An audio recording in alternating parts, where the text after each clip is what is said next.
نحمده ونستعينه ونستغفره ونعوذ بالله من شرور أنفسنا ومن سيئات أعمالنا من يهده الله فلا مضل له ومن يضلل فلا هادي له أشهد أن لا إله إلا الله وحده لا شريك له وأشهد أن محمدا عبده ورسوله وبعد. Kita melanjutkan ta'arif haram.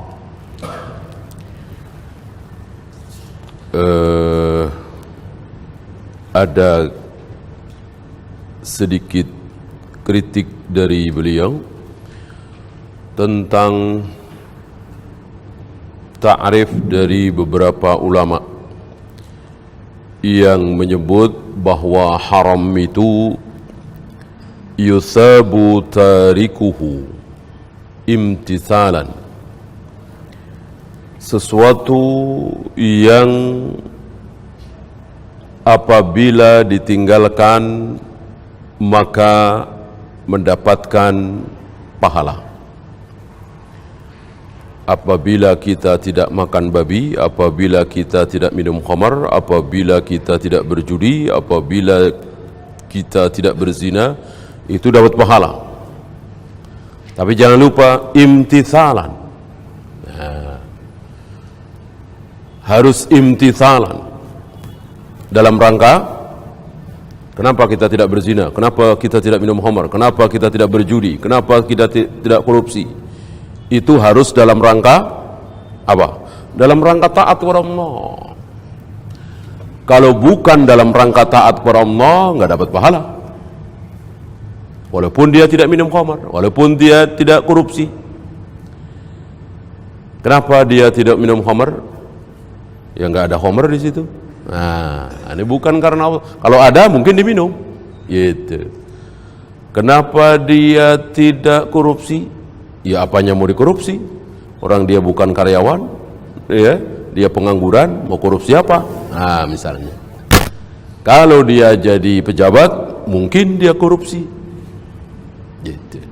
Oleh karena itu, orang yang tidak berbuat maksiat, orang yang tidak korupsi, orang yang tidak minum khamar, orang yang tidak berjudi, orang yang tidak berzina, itu dibagi-bagi.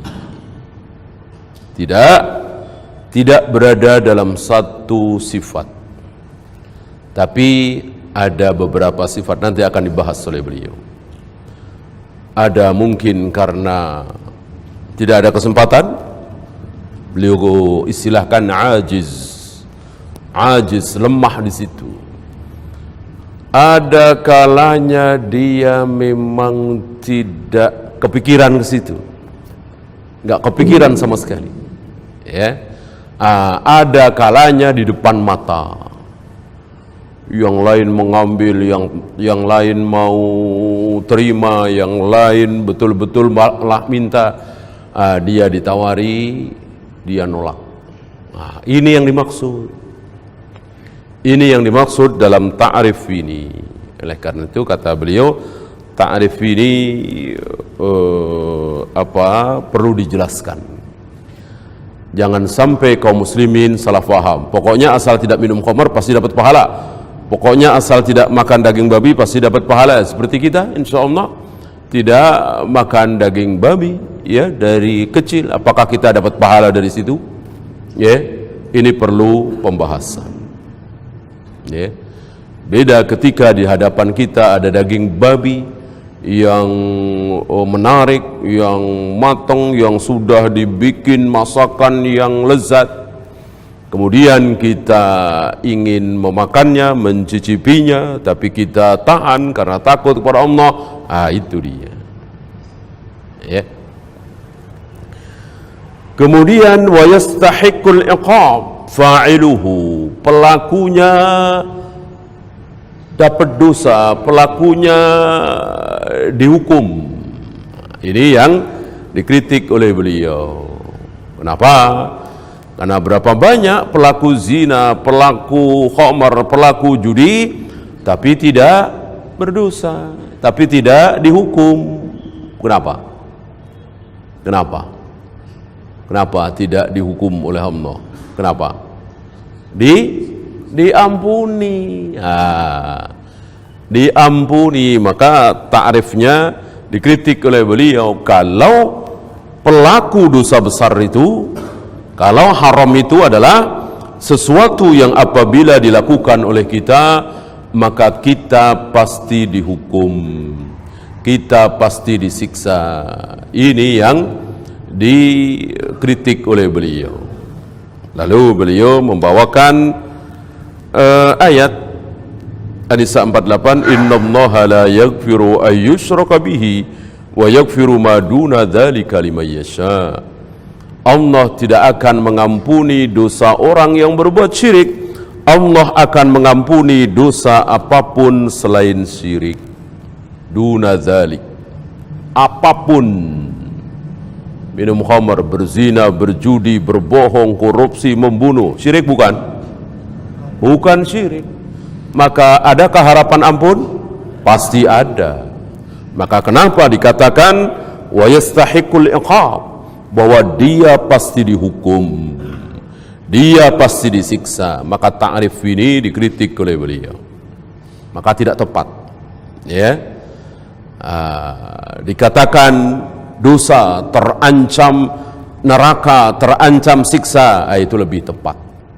Maka siapapun yang berbuat maksiat, seorang muslim yang berbuat maksiat, maka dia terancam. Terancam ya bisa iya bisa tidak, namanya terancam, ya kan?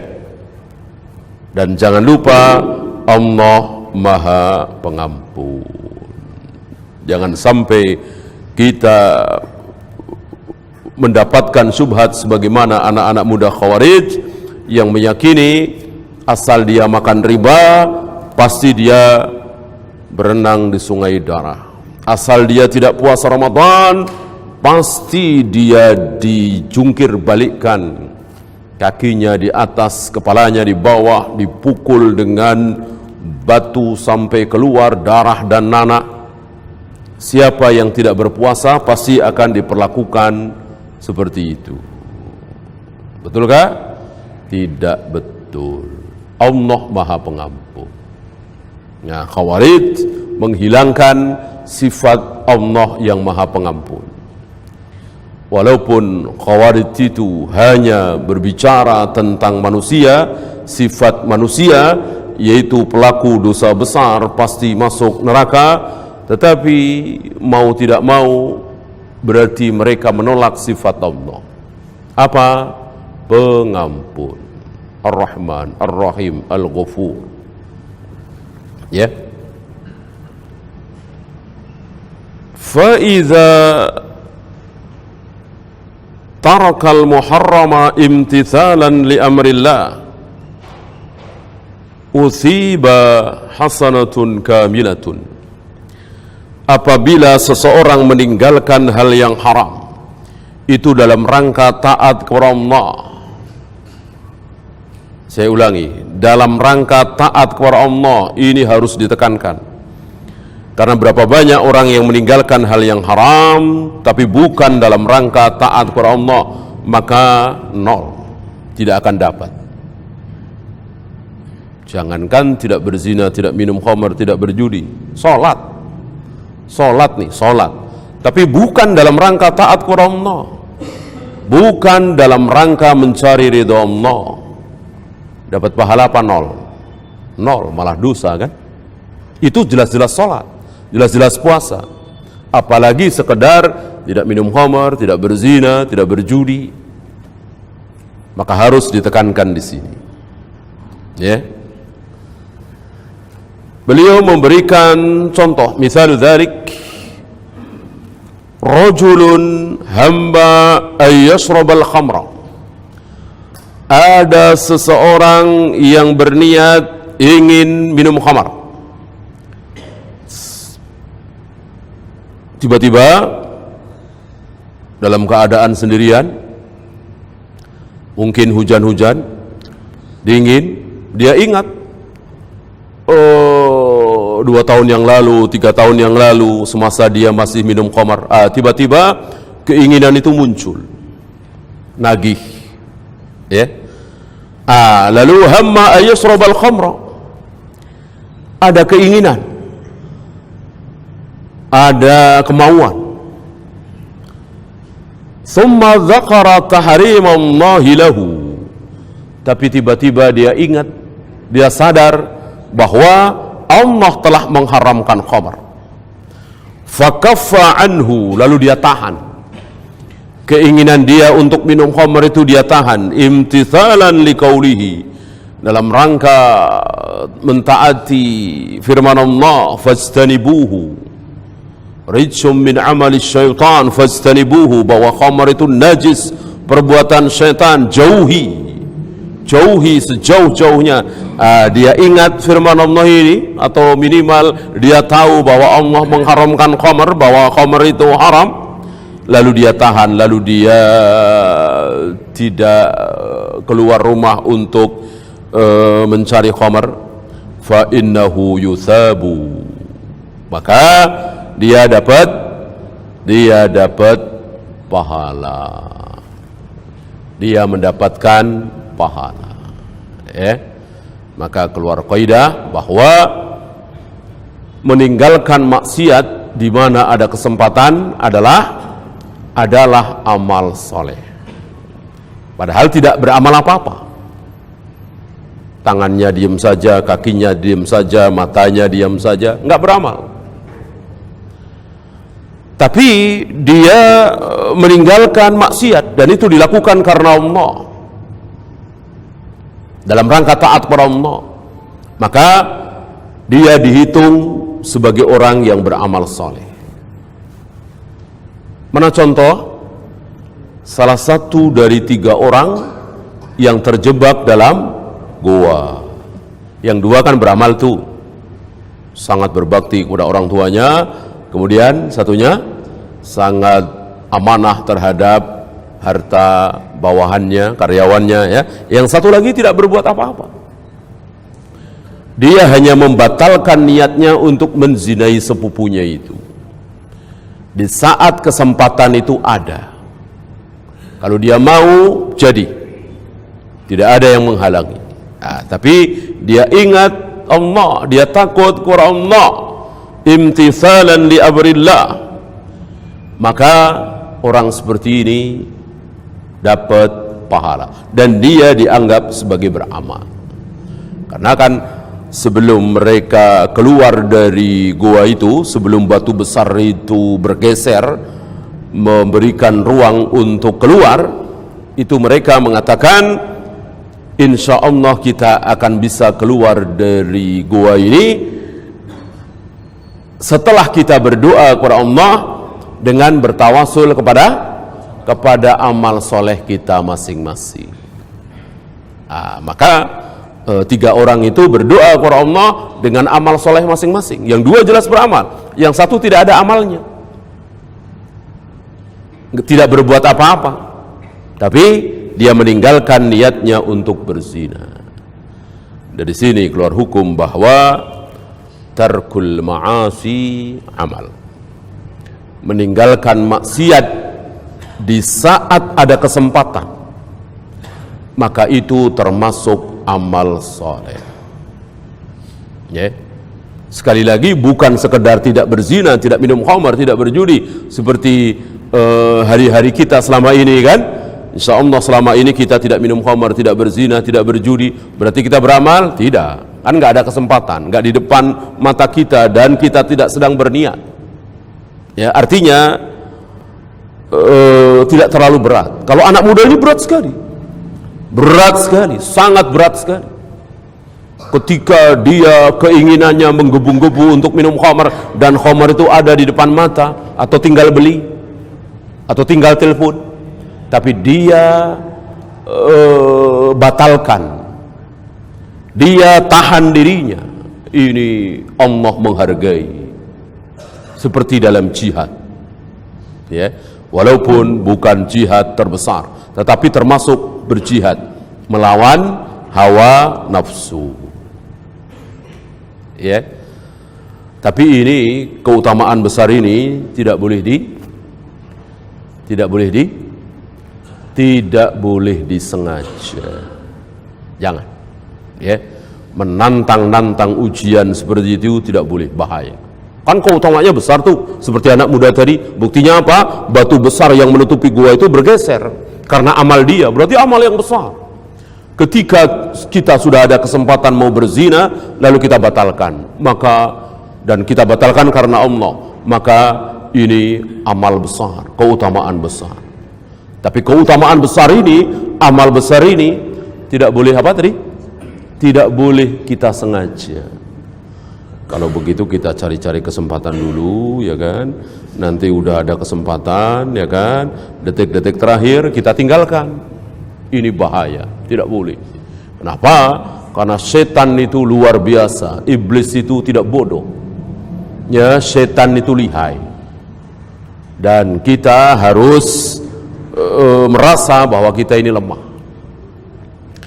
Antara kita dengan setan tidak mungkin bisa menang kecuali yang ditolong oleh Allah. Kenapa? Karena kita tidak melihat setan. Setan melihat apa tidak? Setan melihat, kan mudah sekali. Ya, berperang dengan sesuatu yang dia melihat kita, kita tidak melihat dia, tentu sulit sekali. Sangat sulit sekali untuk menang. Begitulah syaitan. Syaitan melihat kita, kita tidak melihat mereka. Huwa wa qabiluhu yarawnakum min haitsu la tarawnahum. Ya, maka tidak boleh kita menantang-nantang ujian seperti itu, tidak boleh. Kalau tanpa kehendak kita, tanpa kemauan kita, tiba-tiba kita diuji dan kita lulus, alhamdulillah. Ya, seperti anak muda tadi.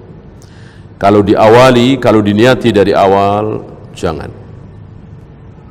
Kemudian beliau membawakan firman Allah dalam hadis qudsi, li'annahu innama tarakaha min jarra'i. Dia tinggalkan maksiat itu karena apa? Karena dia takut kepadaku. Allah senang, Allah ridha ketika kita meninggalkan maksiat karena takut kepada Allah.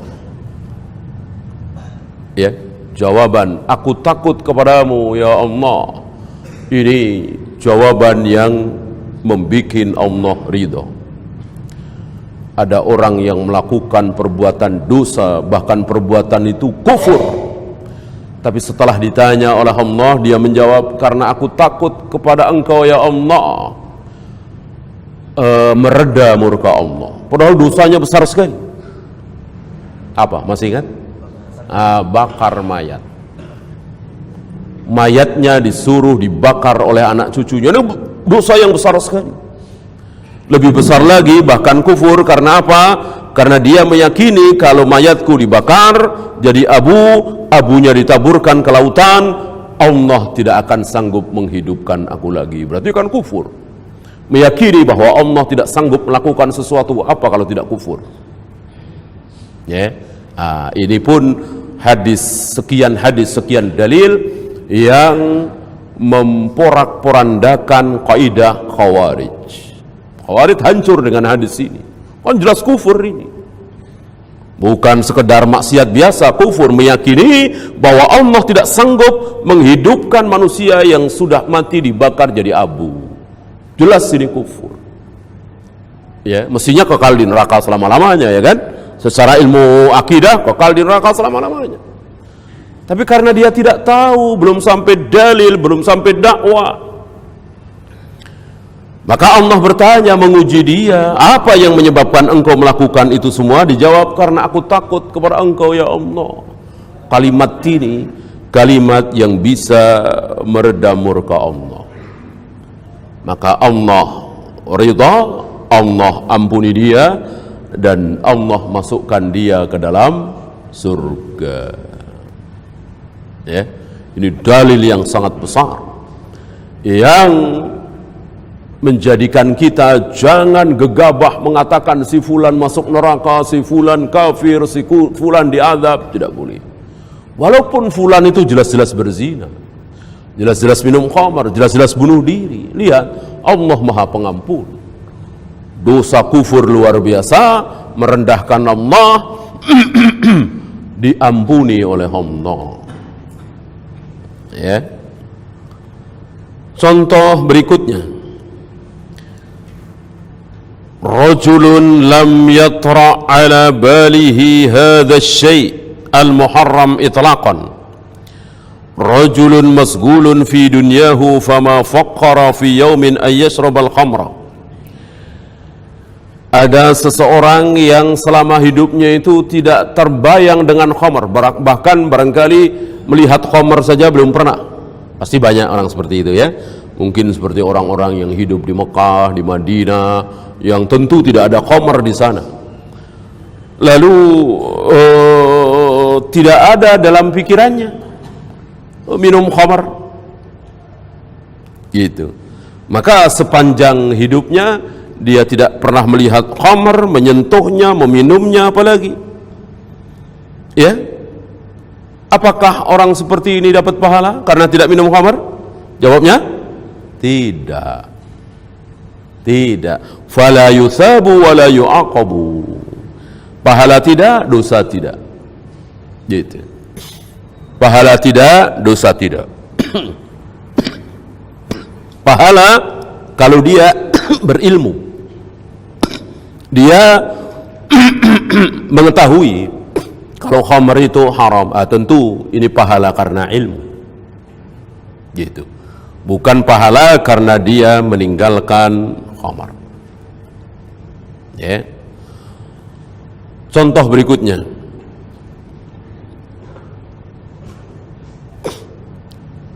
rajulun ajizun, ada seseorang yang lemah, miskin, tidak bisa membeli khamar. Tidak bisa membeli khamar, tidak bisa mendapatkan khamar, gitu. Tapi dia berkeinginan,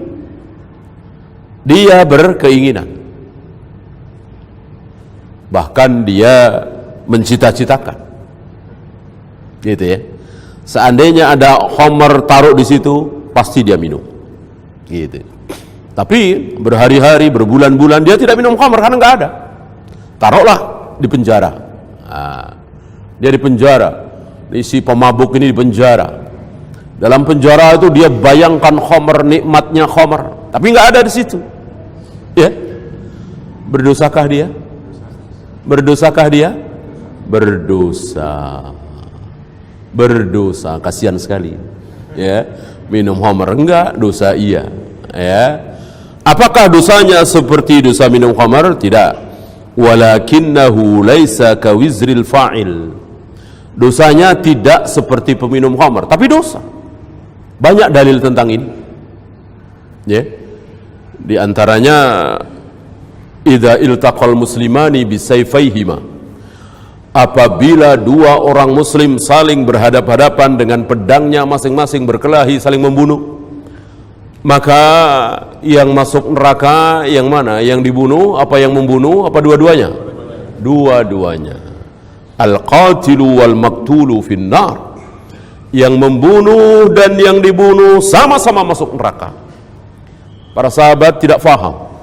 Mereka bertanya, ya Rasulullah al-maktul, ya Rasulullah al-qatil, fama balul maktul. Ya Rasul, yang membunuh jelas dia di neraka karena membunuh. Bagaimana yang dibunuh? Apa di neraka juga? Nabi menjawab, fa innahu fi hirsin ala qatli sahibihi. Iya, yang dibunuh juga masuk neraka. Kenapa? Karena dia bertekad bulat ingin membunuh lawannya itu. Dari sini keluar hukum bahwa orang yang bertekad bulat melakukan sesuatu, dia sudah dianggap melakukan. Artinya kalau baik dapat pahala, kalau buruk dapat dosa, walaupun tidak jadi melakukan. Bertekad bulat mau umrah, tapi nggak kesampaian, mungkin karena ditipu, sudah dapat pahala. Bertekad bulat mau sedekah, ya, mau memberi kepada si fulan, dicari-cari si fulan nggak ada, mungkin sudah pergi, sudah dapat pahalanya belum? Sudah. Begitu juga bertekad bulat mau minum khamar, bertekad bulat betul-betul mau minum khamar, tetapi dia tidak dapatkan khamar itu, nggak punya uang untuk membeli atau nggak ada yang jual atau dia di penjara, dia sudah berdosa. Ya, dan ini secara dalil. Gitu. Ada 4 orang. Ada 4 orang. Yang pertama, dia kaya raya luar biasa, yang dengan kekayaan itu dia banyak melakukan kebaikan, nyantuni fakir miskin, membangun masjid, bangun pesantren, dan seterusnya dan seterusnya. Pahala besar. Orang kedua miskin, tidak berharta. Orang kedua ini melihat orang pertama, dia berkata di hadapan Allah, ya, atau dalam hatinya, bukan berkata kepada orang lain, kalau seandainya aku punya harta seperti dia, aku akan berbuat seperti dia. Ya, bangun masjid, bangun pesantren, nyantuni fakir miskin, dan seterusnya dan seterusnya. Apa kata Nabi tentang 2 orang ini? Sama apa? Pahalanya luar biasa, luar biasa, ya, sama berpahala. Gitu. Ada kalimat sawa dari Nabi SAW, sama, ya. Maka beruntung antum ketika punya hati selalu berniat baik. Melihat masjid yang nggak jadi-jadi, ada keinginan antum untuk membantunya, sayang antum nggak punya uang, gitu misalnya. Ya, melihat ada orang miskin kelaparan, ada orang miskin yang terlunta-lunta, antum ada keinginan untuk membantu, saya nggak punya uang, dan seterusnya dan seterusnya. Ya, yang ketiga ini dia berharta, banyak uang, yang dengan uangnya itu dia berbuat maksiat. Ya berzina, ya minum khamar, ya berjudi, ya berhura-hura, foya-foya yang mengandung dosa besar. Orang keempat miskin, tidak berharta. Orang keempat ini melihat orang ketiga, dia berkata dalam hatinya, seandainya aku punya uang, banyak harta seperti dia, aku akan berbuat seperti dia. Ya berzina, ya minum khamar, ya berjudi. Apa kata Nabi? Nomor 3 dan nomor 4 ini sama. Inna lillah. Ya, musibah besar bagi orang yang berniat buruk dalam hatinya. Lalu bagaimana dengan sabda Nabi, man hamma bisayyi'atin falam ya'malha? Nah, barang siapa yang berham, ham sering diartikan dengan niat. Barang siapa yang berniat dalam hatinya untuk melakukan keburukan, lalu keburukan itu dia tidak amalkan. Ada keinginan berjudi, tapi akhirnya dia tidak berjudi. Ada keinginan minum khamar, lalu dia tidak minum khamar. Maka Allah tidak tulis sebagai dosa. Apakah bertentangan dengan yang tadi? Tidak bertentangan. Kenapa? Ada kalimat falam ya'malha, dia tidak amalkan itu. Artinya niatnya itu tidak diteruskan. Artinya niatnya itu dibatalkan. Kalau niatnya dibatalkan, bukan lagi tidak berdosa, malah dapat pahala seperti anak muda dalam gua tadi. Gitu ya. Berarti hadis itu tidak bertentangan. Maka apa yang sering disimpulkan oleh sebagian saudara-saudara kita kaum muslimin, niat berbuat baik, niat doang sudah dapat pahala, niat berbuat buruk, niat doang belum dapat dosa. Ini harus dirinci. Ini tidak tepat. Ya. Kecuali niatnya itu ham tadi ya, faman hamma bisayyi'ati. Apa yang terlintas di hati. Kan pasti ya, sebagai seorang manusia ada sesuatu di hati kita, dan itu buruk, dan itu kotor, dan itu dosa, kemudian hilang lagi gitu. Nanti satu saat datang kemudian hilang lagi, ini tidak berdosa, ya, insya Allah dimaafkan. Ini kalimatnya saya bacakan ya.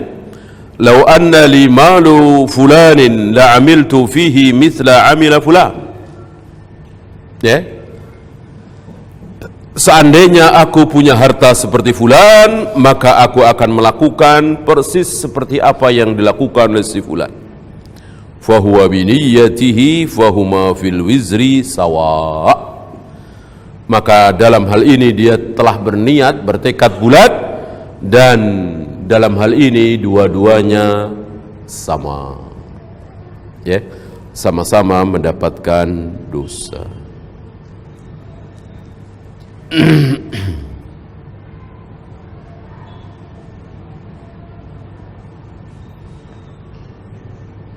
Beliau memberikan contoh lagi.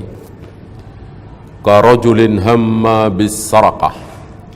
Ada seorang laki-laki yang berniat mau mencuri. Wa jaa bis-sullami wa asnadahu 'alal jidah. Dia telah menyiapkan alat-alatnya. Di antaranya tangga. Dia telah sandarkan tangga itu ke tembok, mau mencuri. Fa idza birajulin yamurru. Tiba-tiba ada orang yang lewat atau satpam. Fatarakas sarakah, maka dia batalkan niatnya untuk mencuri, maka dia tidak jadi mencuri. Falamma tajazawadu asnadas sulam marratan thaniyatan. Ketika tidak ada orang lagi, satpam tidak ada, dia sandarkan lagi, ya. Terus akhirnya dia tidak mencuri. Apakah dia sudah berdosa? Jawabnya sudah. Karena dia tidak membatalkan niatnya itu. Allah yang membatalkan. Ya. Yang mentakdirkan ada orang lewat, ada satpam datang, kan Allah. Kalau Allah yang membatalkan, dia tetap berdosa. Yang dia tidak berdosa bahkan dapat pahala kalau dia batalkan sendiri niatnya itu. Ya. Dan itu amal besar, membatalkan niat maksiat, ya. Insyaallah nanti kita lanjutkan dengan makruh, ya. Ada pertanyaan, silakan.